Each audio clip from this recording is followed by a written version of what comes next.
Everything looks good from our point of view, okay? I know it doesn't feel great, but... Yeah, I do feel like I'm going in the right direction. I think I'm having a bad day all over today, to be fair. Lots going on in my mind. Yeah. Is there anything you're particularly worried about? My mum passed a week or so ago here.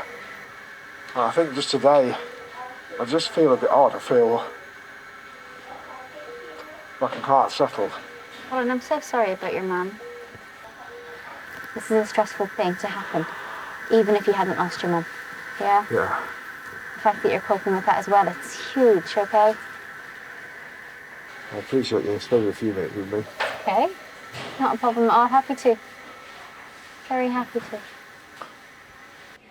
The fact that you're sitting there, you've got very little distraction, and you're completely in your own head. I mean, a lot of what we do when we grieve is about being with people, isn't it? I can't imagine what that's like for him.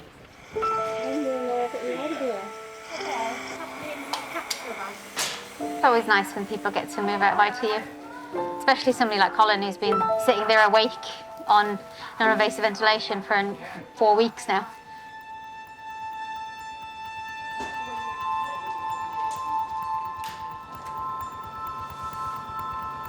There's a few things playing on my mind. With my mum, I've not really processed that properly yet.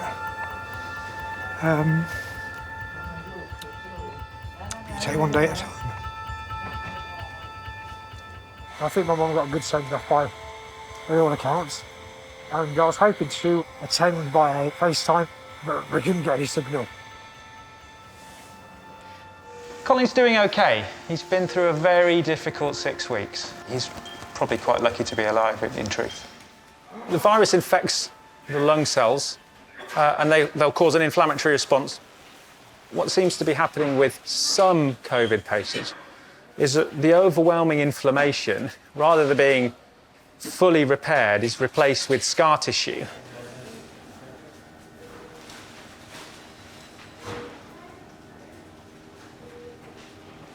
Hi Colin, how are you doing? I'm not too bad, thank you. Yeah, a little bit better today. It's quite likely that you'll need some oxygen to walk around for the foreseeable future, and it may be that you need some oxygen to walk around for the rest of your life. So whether I go home, I'll be going with oxygen. Might be that over time you develop more stamina as the scarring evolves and the scarring settles down. We just don't know yet. But you've made great progress. I feel thankful that, to a degree, I've sort of been given a second chance. I feel very lucky. The bottom line is I'm not dead. So, you know, as I say, if you think life is tough, look at the alternatives. It has refocused me a bit, reprioritised things, worry less and live more.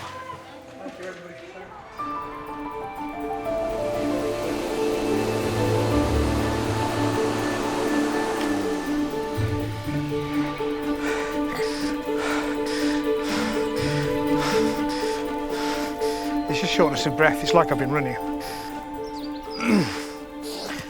I had no real idea of how ill I was when I was in, but I think coming out of hospital, I didn't think everything was going to be as difficult as it is.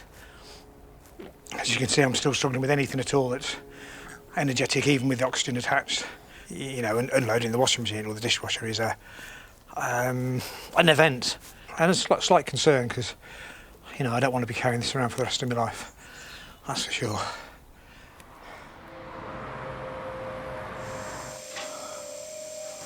Hi, Colin. Hello. Hi. We've done some blood tests and a scan, and that's shown that you've got some blood clots on your lungs. OK. We'll give you the blood-thinning medicines. Hopefully that will help your body get rid of these clots over time. I'm afraid you've got another week or so with us. Thank you very much. Thanks for all your help. Right. One of the risks of being immobile is developing blood clots in your calves, and they might travel to your lungs, and that appears to be what's happened to Colin.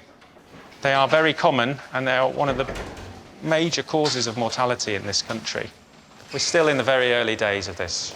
This disease is only 18 months old, and until we have a longer in-depth knowledge of how these patients behave, we're just not going to know what the impact is. This is probably not Colin's last admission, and I think this is a virus we're going to have to come to live with rather than eradicate. it's just going to be part of life, and we as clinicians are just going to have to, get used to it and deal with it.